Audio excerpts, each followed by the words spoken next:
Hello, welcome back. Today, I'll show you the easiest and fastest way to get Temu items without inviting friends.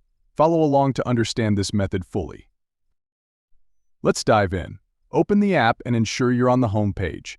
Tap the U button at the bottom middle, then select Settings. If you don't see Earn Credits and Free Gifts, ensure your country region is set to the USA in Settings. Once set, go back and click Earn Credits and Free Gifts. Choose 5 free gifts. Pick any items you like, they're all free. Add your address if not already done, then confirm it. Now, select any card to cut the price.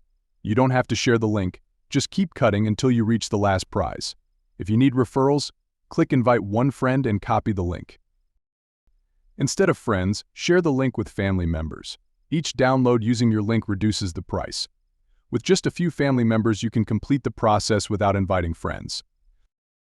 That's it. You'll get 10 Temu items for free. Hope this method helps you. Comment below if it did, and don't forget to like and subscribe for more content like this. Thank you for watching.